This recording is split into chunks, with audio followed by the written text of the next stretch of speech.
ট্রেনের নিচে পড়ে যাওয়া যে ভিডিওটি গতকাল সামাজিক যোগাযোগ মাধ্যমে ভাইরাল হয়েছিল, আর সেটা নিয়েই আমি একটা পোস্ট করেছিলাম যে একজন মানুষ যদি চুরও হয় তবুও তার বেঁচে থাকার অধিকার আছে।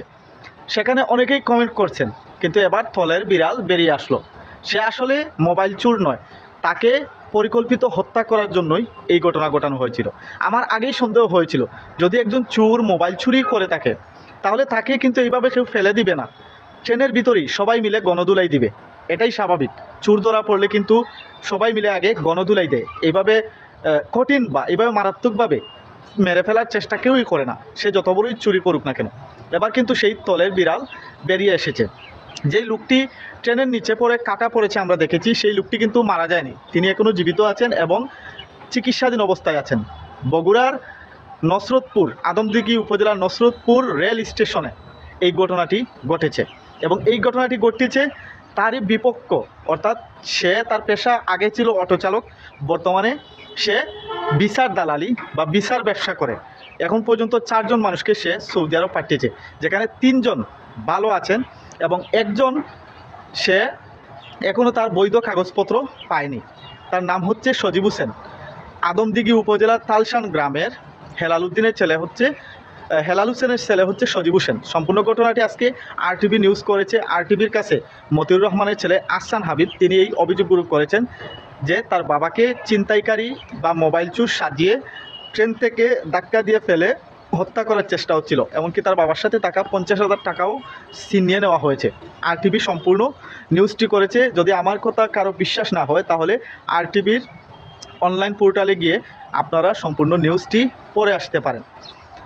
4 জন মানুষকে সে বিদেশ পাঠিয়েছিল, যেখানে একজনের শুধু বৈধ কাগজপত্র এখনও পাওয়া যায়নি। আর সে কারণে দীর্ঘদিন থেকে 4 লাখ টাকা 4,70,000 টাকা বলছে যে সজীব হোসেনকে বিদেশ পাঠিয়েছে তার বাবা হেলাল হোসেন, এবং 4 লাখ টাকা পেয়েছে দাবি করছে আহসান হাবিব, অর্থাৎ এই মতিউর রহমানের ছেলে। তো এই নিয়ে তাদের মধ্যে একটা দ্বন্দ্ব ছিল অনেক দিন। এই হেলাল হোসেন মতিউর রহমানের বাড়িতে এসেছেন এবং বিভিন্ন হুমকি দামকি দিয়েছেন। আর তারই ঘটনার পরিপ্রেক্ষিতে বগুড়া থেকে আদমদিঘি নসরতপুর রেল স্টেশনে আসার আগ পর্যন্ত মতিউর রহমান বাড়িতে ফিরে আসছিল। এখানে এই কি ট্রেনেই আগে থেকেই পরিকল্পনা করে সজীব হোসেনের ছোটো ভাই রাকিব হোসেন এবং সজীব হোসেনের 2 জন শালক, তারা 3 জন একই ট্রেনেই তাকে ফলো করে উঠেছে এবং স্টেশনে আসার আগ মুহূর্তেই সুযোগেই তারা তাকে মোবাইল চোর সাজিয়ে ট্রেন থেকে ধাক্কা দিয়ে ফেলে দেয় এবং ধরে রাখে। সে অনেকক্ষণ ঝুলে ছিল এবং স্টেশনের পাশে এসেই কিন্তু সে, আমরা যেটা ভিডিওতে দেখেছি, সে ট্রেনের নিচে পড়ে গেছে। আসলে নিচে পড়েনি, সাইডে পড়ে আহত হয়।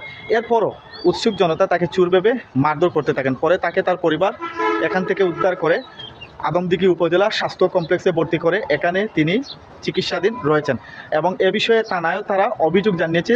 থানা বিষয়টি তদন্ত করবে। আরও শিওর হলাম, আরটিভি যোগাযোগ করেছে হেলাল হোসেনের সাথে, যেই সজীব হোসেনকে বিদেশ পাঠিয়েছে।